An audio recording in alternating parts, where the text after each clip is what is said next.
कुछ स्थान ऐसे हैं, कुछ जगह ऐसी हैं जहां एक बार अगर झूठ बोल भी दो ना पाप नहीं लगता। कौन कौन सी जगह? स्त्रीषु नरम विवाहे च भृत्यर्थे प्राण संकटे। स्त्रीषु देखो, पत्नी अर्धांगिनी कहलाती है।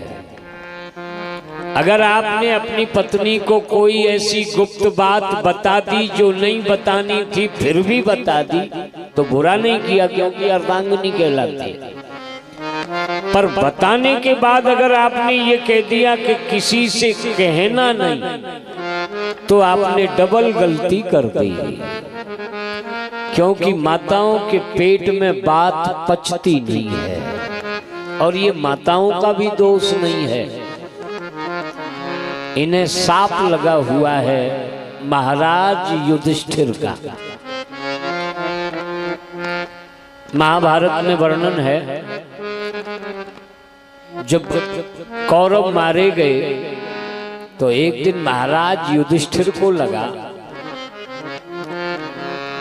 आखिर ये भी हमारे भाई थे, चलो आज गंगा किनारे जाकर एक एक कौरव भाई का नाम लेकर के पिंडदान करता हूं।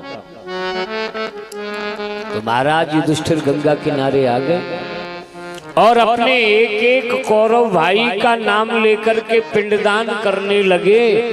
पीछे से कुंती माता आ गई और कुंती ने कहा, बेटा युधिष्ठिर, एक पिंड कर्ण के नाम का भी कर देना। महाराज युधिष्ठिर ने कहा, कर्ण के नाम का पिंडदान मैं क्यों करूं? कर्ण मेरी जाति का नहीं, मेरी बिरादरी का नहीं, मेरे संप्रदाय का नहीं, फिर मैं उसके नाम का पिंडदान क्यों करूं? माता कुंती की आंखों में आंसू आ गए। बेटा युधिष्ठिर, लोक लाज के भय से मैंने ये बात आज तक छुपा कर रखी, पर आज मैं कह देती, ये युधिष्ठिर कर्ण कोई और नहीं, तुम्हारा बड़ा भाई था। महाराज युधिष्ठिर ने जब कुंती माँ से ये बात सुनी कि कर्ण हमारा बड़ा भाई था, आंखों से आंसू बह गए महाराज युधिष्ठिर के। कभी कभी युद्ध के मैदान में मुझे भी लगता था कि ये कर्ण के चरण माता कुंती के चरणों से मिलते जुलते क्यों हैं? आपने कर्ण जैसे दानवीर भाई को मरने दिया, हम 5 भाइयों में से एक मर जाता, पर कर्ण को नहीं मरने देता। इतनी बड़ी बात आज तक आपने छुपा कर रखी, मैं साफ देता हूं आज के बाद माताओं के पेट में बात नहीं पचेगी।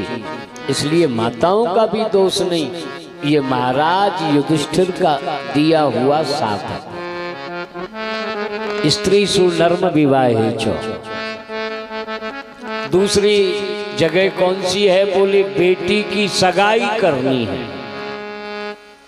और बेटा वालों के यहाँ जाकर के ये कहना पड़े कि सिलाई भी आती, कढ़ाई भी आती, बुनाई भी आती, भले ही आता कुछ ना हो, पर फिर भी अगर ऐसा बोलना पड़े तो वहां दोष नहीं लगता। स्त्रीषु नर्म विवाहे च वृत्यर्थे, हमारी संपत्ति लुट रही हो और वहां अगर हम बचा पा रहे तो वहां भी दोष नहीं लगता।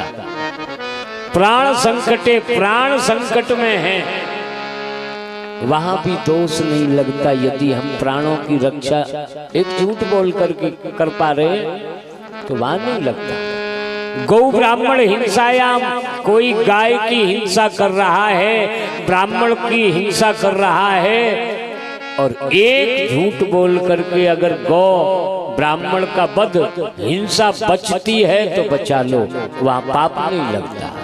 ये 6 जगह ऐसी हैं, 6 स्थान ऐसे हैं जहां अगर आपने एक बार बार नहीं, एक बार अगर झूठ भी बोल दिया तो पाप नहीं लगता।